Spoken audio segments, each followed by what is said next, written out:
We'll find out as soon as you go Yeah, live. we will find out. So first of all, my mic's working. I think I saw your mic working too. Check, check, check. Yes, it is. That's totally great.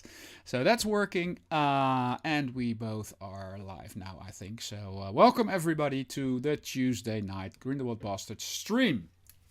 Just the two of us tonight. Probably because Oscar was trying to also join, but he was busy, so I'm not sure if he's going to make it. Not a lot of things planned anyway, so it's going to be probably a short show. But then again, we've said that before, so we don't know. We'll see how that. We've somehow managed to fill a lot of time. We just keep talking and talking and talking, and that's just the way it goes. So anyway, like welcome. Yeah. Let me see if I can put up a little bit of audio here. Yeah, that's a little bit better. Anyway, so again, welcome to the show today. Just the two of us. I did some live streams of my Vespa build. I did two. Yeah, you missed that. You didn't get notifications. Yeah. Okay, that's weird because if you follow the channel, you should be notified if something goes live. Anyway, I could have sent you a message, but I thought I'd just do it and see what happened. Yesterday, Oscar was in the chat, so that was a good thing. And I think it's going to be a 3-part. Like series of builds. So okay. And I've got 2 done, and the result is it's really cool. It's really cool. I like it. It is so cool. So that's got the engine built where you can take the side panel off. Yeah. It's you can take this. Well, I'm not sure if I've tried it, but yeah, this is where the engine is. A lot of detail. I like it. Yeah, it's really cool. And what I also like is it's a really fun build again. But what I also like is that you can't get it done again. But that there's a lot of sloped and angled stuff with like hinges, because everything is sort of angled. If you look at this front.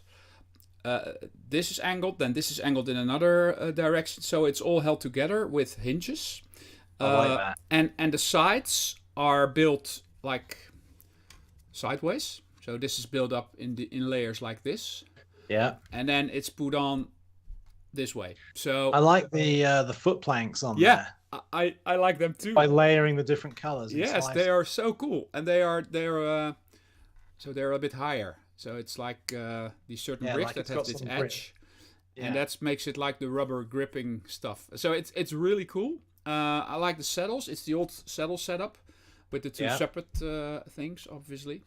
And it just, when you look at it from a little distance, also here, by the way, you can see there's a hinge too. Mm-hmm. So this means that this back part is like on a slight angle. Yeah. And I like the build, but I also like the way it looks already from a distance. So if it's a bit further away, you can't see the Lego so good, and it's just like the real form. They captured it. It's one of those where they've really managed to capture the shape very, very well. Exactly. So it's really interesting methods of building to do that with all the hinges and things. Yeah, this was probably a headache for them to get it this way. They have done many iterations, I would assume. I bet, yeah. Before they got it to this point. So yeah, very happy with that, and just I think two more bags to go, and then I have progress on the DeLorean. Okay, cool. Each of the bags is actually quite small, so I'm already on bag 4, I think. Okay. So this is where it is so far. It's just the basic underlying structure. Oh, okay. It has but so what's many interesting parts. is the mechanism that they've built, or that they've had me build for the wheels is really interesting. So this is one of the axles, so you can see the axles for this is where the wheels are going to go. Yeah. And then underneath there's this red handle, and if I pull the red handle.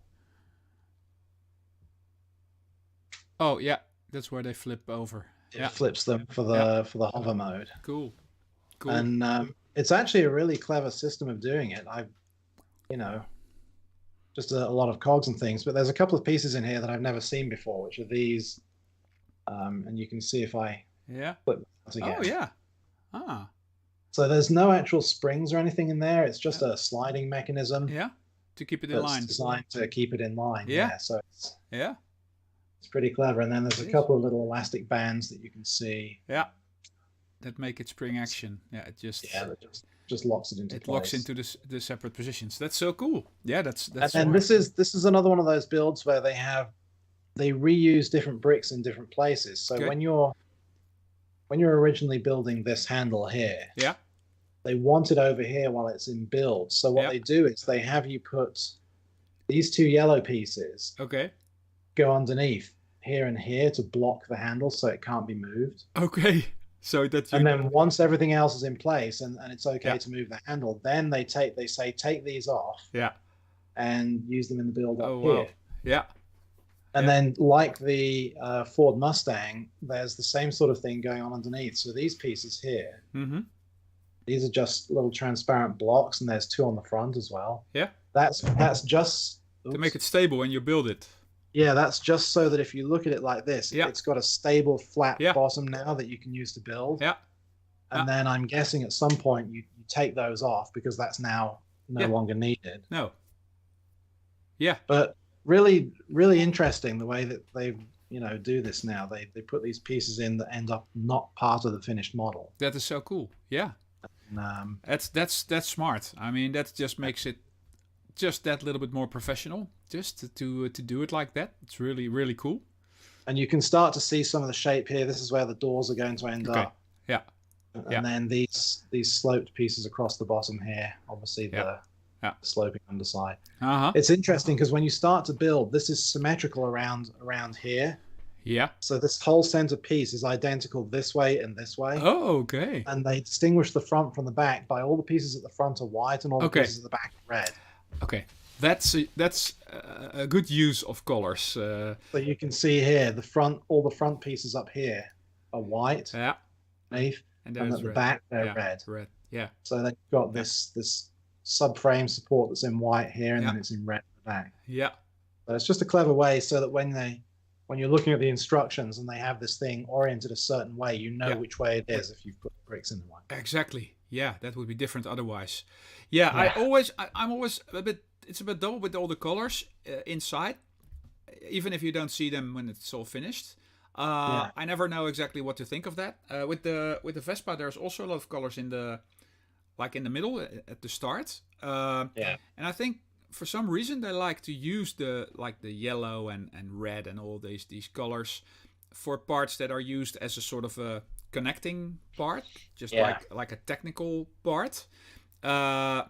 They just like doing it that way, and I would think normally because you can see.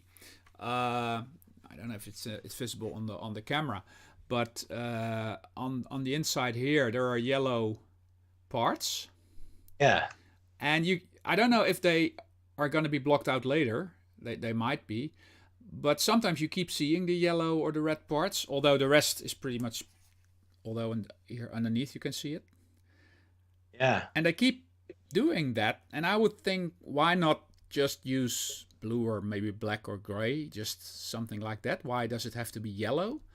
Also here on the other side, I don't get that really. I can't see the advantage of doing that. Maybe it's just for mixing the colors, like make sure that you don't end up with a kit that's all blue or all brown or all gray or something. Yeah.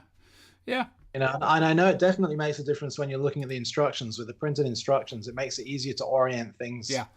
You can imagine if the whole thing was blue on the inside, and you're like, yeah, maybe, yeah, that might just be to make it easier to read while you're building it.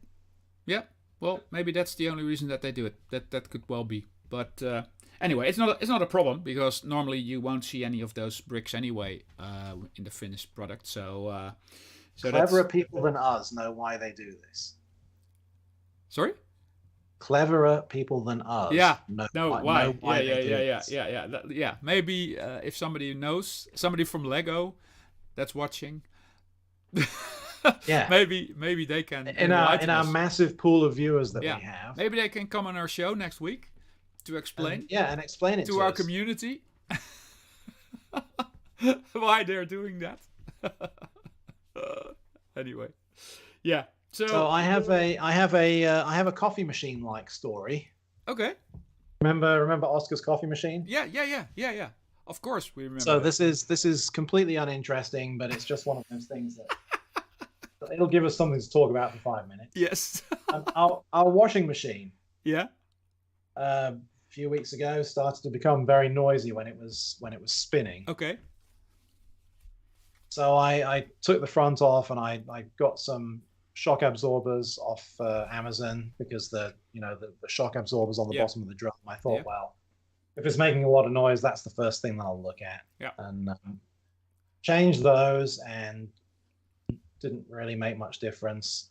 So we did a bit of Googling, and they said, oh, on this particular model, the bearings on the drum will be the other thing that fails. Mhm. And it's a sealed bearing in a sealed tub, so there's really nothing you can change. No.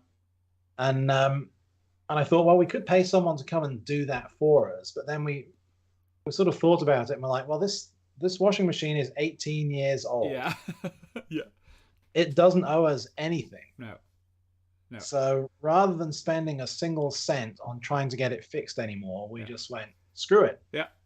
We're going to buy a new one. So Yeah. we're not making the mistake that Oscar did of No. just putting it off and putting it off and putting it off. We just decided straight away, no, we'll buy new ones. Yeah. Yeah. So. Oh yeah. I mean, a lot of times, especially when it's 18 years old, that's really Yeah, old I mean, for a washing machine.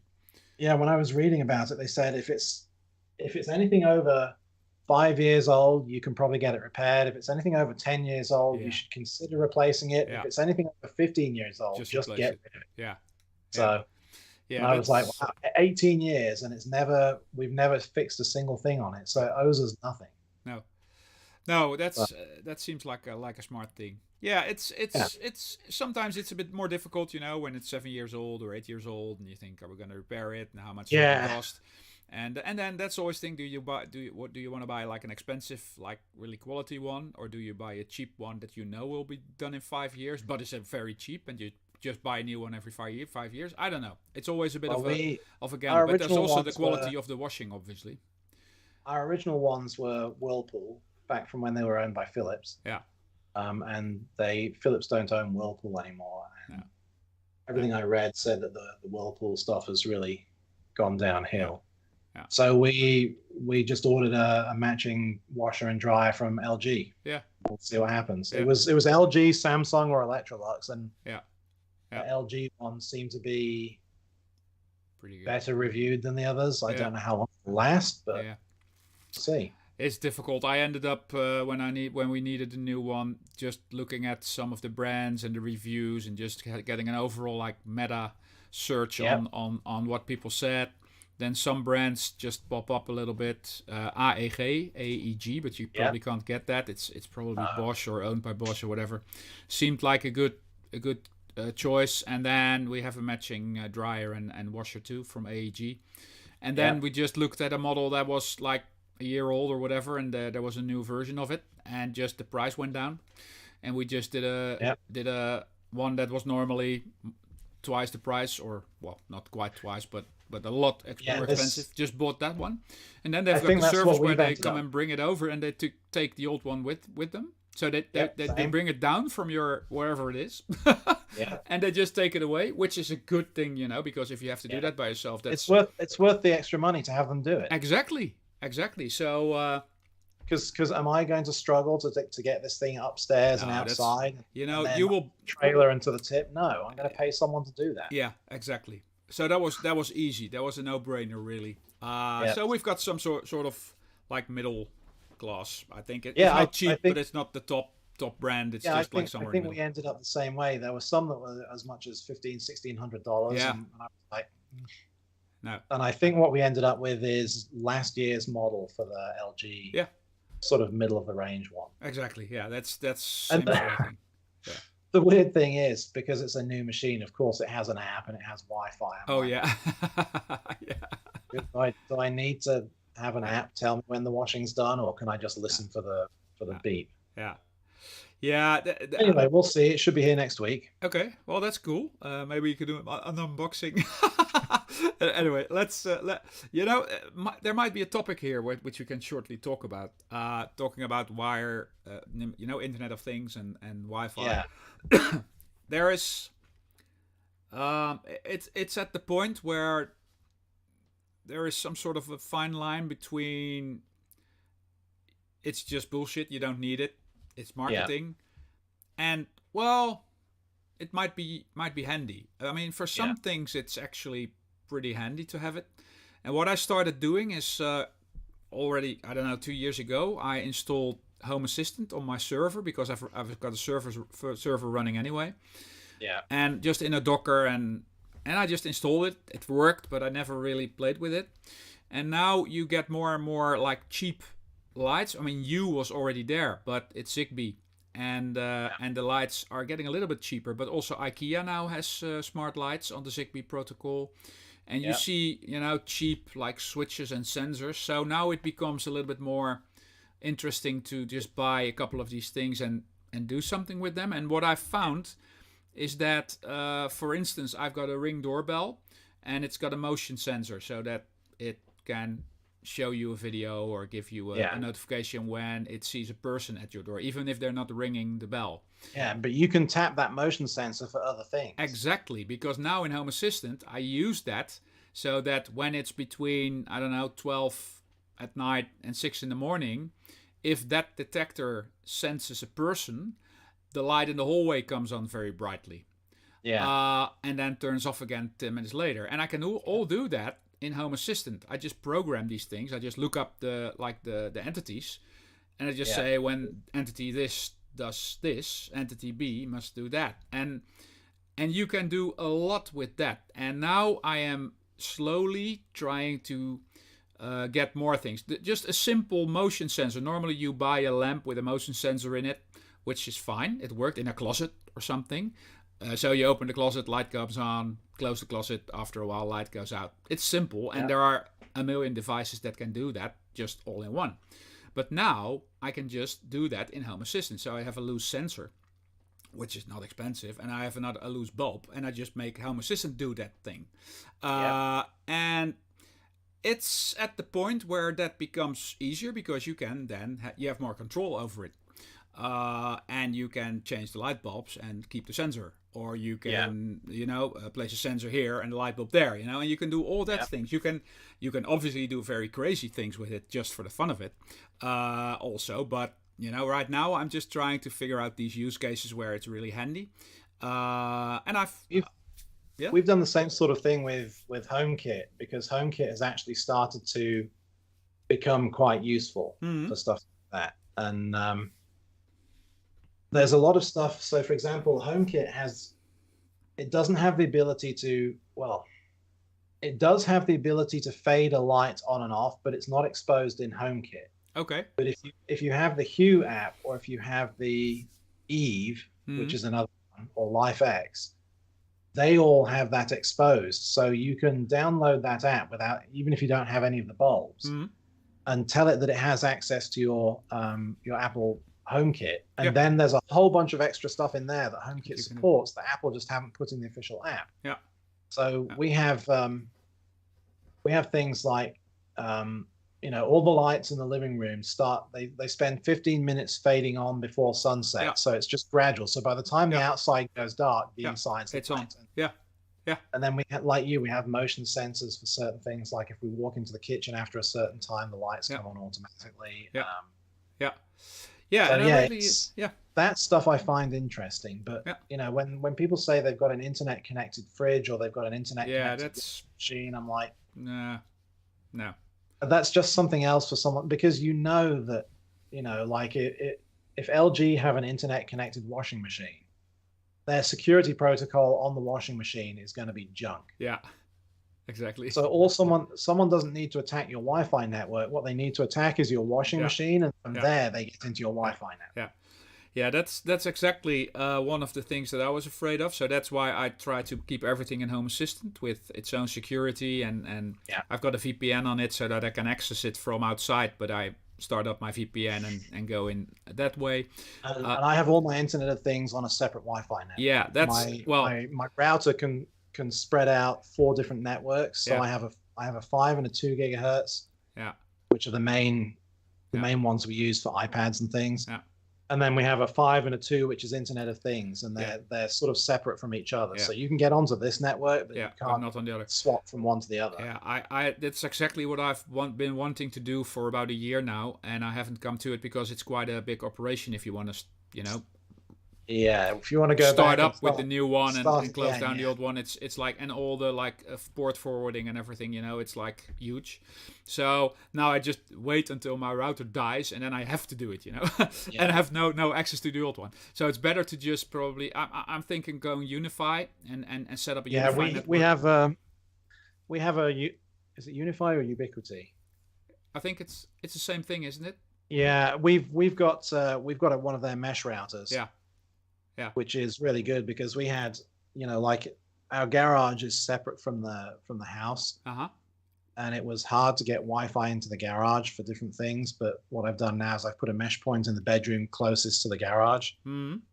So now the Wi-Fi out there is good and strong. So the router jumps to the mesh point and the mesh point jumps to the garage. That whole system seems like a very, very good one. The way it works together, and it has its own, easy things to do, to set it up and everything. It seems like a great way to go. But then that's what I like about Philips Hue as well. The Philips Hue, each bulb becomes a network repeater. Yeah. So if you can get if we can get signal to a Hue bulb that's on the front of the garage, it's from there hops on. We can then get it to the back of the garage easily. Yeah, that's good. Well, a thing that I'm now struggling, no, I'm not struggling, but thinking about is to remove the U hub, because I've got a hub for U. And I could have every U lamp controlled by the Home Assistant, obviously, instead of that U bridge. But I'm sort of hesitant to do that because the U bridge is a system on its own and it will keep working together with Home Assistant. So I can switch off on and off lights with Home Assistant, and I can then jump onto U and control it from there too, which is ideal. So, if Home Assistant goes down or my server catches fire or whatever, you still have your U that keeps things up. So I'm probably going to keep it this way, but it doesn't, you don't need it. You don't need the hub anymore because you can do all the same things with you can do it on Home Assistant. On Home Assistant too. But right now I've kept it. I mean, but that assumes that your server is on the same Wi-Fi network. Yeah. So the nice thing with Hue is it's a standalone system. I originally, when I started playing with all the different lights back in 2020, I had Eve, I had LifeX, and I had Hue. Yeah. And we've gradually removed all of the Eve and the LifeX and replaced them with Hue. Yeah. And there's a guy whose YouTube channel I watch called Technology Connections. Mm. And he made a really interesting point about these integrated lights that you can get. Mm. And he said, if you buy, he wasn't specifically talking about Philips Hue, but this problem does exist with Philips Hue. He said, if you buy one of their really nice lights, with the LED and the radio and everything integrated into the light, if it dies, that's another $200 light. Okay. Yeah. He said, if you buy the same style of light from IKEA that's $20, and put a $20 Hue bulb in it, if the bulb burns out, it's $20 to replace it, not $200 to replace the whole lamp. Exactly. So we've started to move a little bit more along those lines and go away from the custom fixtures and more towards here's something we like, and then we'll put a Hue bulb into it. Yeah, exactly. Yeah. So, and I hadn't really thought about that until I watched something that he did on his channel a few weeks ago, and I thought, that makes perfect sense, because if this fixture dies, I can't replace anything in it. It's now just a completely dead lamp. Yeah. So exactly. That's why I like the lamps, and it's Hue lamps, but also the IKEA lamps work great. Do the IKEA ones work on the Hue hub, or do they? No, because it's Zigbee. No. Yeah, well, they could. I haven't even tried that, to be honest. I should. It might be worth plugging one in and telling Hue, open the Hue app and say discover bulbs. Yeah, maybe. Could be because it is Zigbee, but I don't know if you has done something extra to prevent that. But I know. Let's try it. I know it works the other way around. Obviously, from Home Assistant, I can see those lights and also you and every other thing. Also, there is another system I bought which was sort of a stupid thing to do, really. But I ended up buying like a smart socket. And it had. But it had its own system with its own app and its own. And I thought, why did I do that? Because that was before. And now I found a way to also link that into via Tuya or something, which is a server that sort of connects it.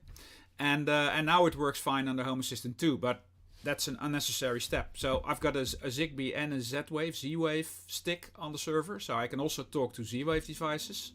So the sky's the limit, really, because all these things talk to Home Assistant, and I can link everything together there. So that's really cool. I don't have a Nest or anything yet, like a temperature controlling device, but that's something that's probably going to be the next step, to make that also. We have a bunch of Nest, and Nest is kind of a weird one because it doesn't play well with HomeKit. Okay.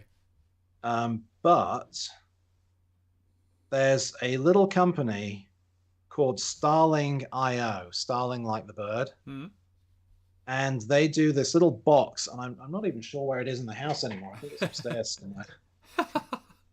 But it's this tiny, tiny little hub that sits on your network.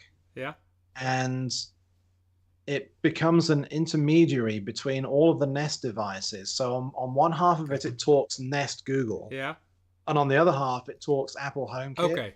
And what it means is all my Nest devices now show up in HomeKit, which they wouldn't do before. No. Oh, that's cool. And this little company, I get the impression, because when you email their support, they get back to you within 5 minutes. Okay. And they have this absolutely rabid fan base on social media of people that really love their product. And I get the impression that they have, like maybe 5,000 to 10,000 customers, and their entire company is 6 guys. Yeah. Yeah.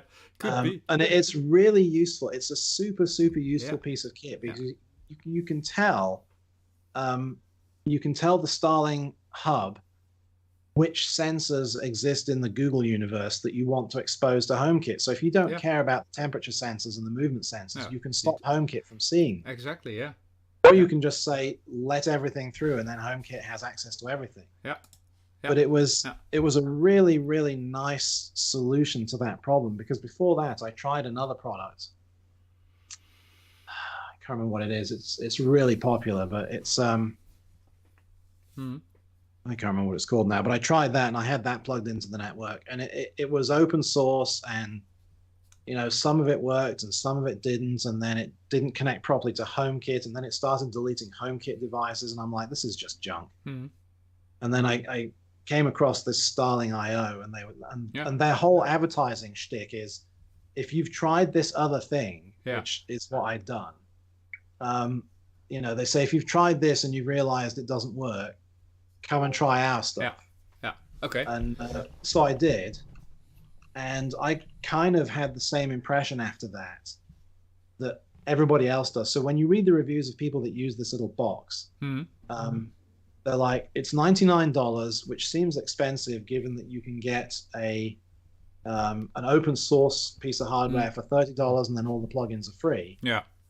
But this $99 box works. Yeah. If it works, it's just plug and play, really. That makes it a no-brainer. Yeah. Okay, I think it might be that whole Nest, like Google and Apple thing. Obviously, is a thing anyway. So they have probably on purpose made it difficult. Google and Apple being who they are. So it's good that this device is there. Google's problem is that they inherited Nest, so they actually have 2 different ecosystems running at the same time. They have Nest and they have Google. Yeah. And there was no really good way of getting both of those into HomeKit. No. And Starling have solved this problem. Yeah. I should try or look at Home Assistant if they. That's probably going to talk to Nest, maybe without any problem or in between solution. I don't know. I have to look at it. But then again, there might be other like temperature devices that you put on your like thermostat that become smart. I think we've got it's called Tone, really weird name. That's the Nico's solution for that. And I've seen people being able to pick signals up from that. So I don't know. I haven't got it yet, but it's probably one of the next steps that I need to do. I don't have. Do you have anything like Alexa or OK Google or something like that in your home? No, I haven't either, because I think I don't really need it. I think and it's also all kinds of security things that I'm sort of. We have Siri on our home speakers. Yeah. But most of the time we just spend, we argue with it and then we just go and do it by hand. Yeah. It doesn't work very well. No, I haven't got anything. That's the only thing that we have. We haven't got Alexa, we haven't got Amazon. No. We haven't got Alexa, we haven't got Google. So no, me neither. It's I don't really need it. I think so. It's okay. Anyway, yeah. So it's interesting to see how that goes and how I get on with all my other Internet of Things solutions. Yeah. Michelle, my wife, is now getting a little bit more into that system too. Like, oh yeah, that's very handy. At the start, she didn't think, why do we need that? But now, the light going on and off again, in time in the closet and things like that are just handy. So it might be growing, that whole system. But then again, the need for an Internet of Things network that is separated from the rest becomes more and more a viable solution. I think I should really do that.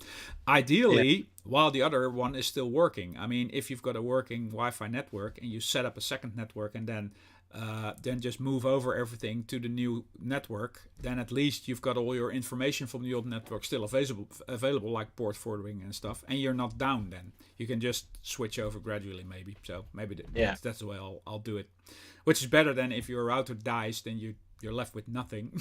You have to build it up again, but then the pressure is higher, so maybe that's also a good thing. But well, we'll see.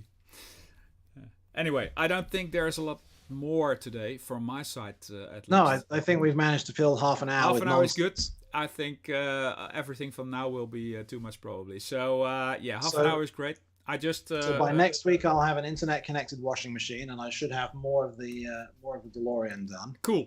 Yeah, I don't know when, but I'm gonna do the last and final build of the Vespa somewhere this week or weekend. And then we can maybe talk about that a little bit. If people are watching this, please, subscribe, because then you get notified, because it's on the same channel. So it's on the Grindelwald Bosses channel, the live shows. Subscribe up here. Yeah, live subscribe. Yeah, there's nothing there, but I can put that in later probably.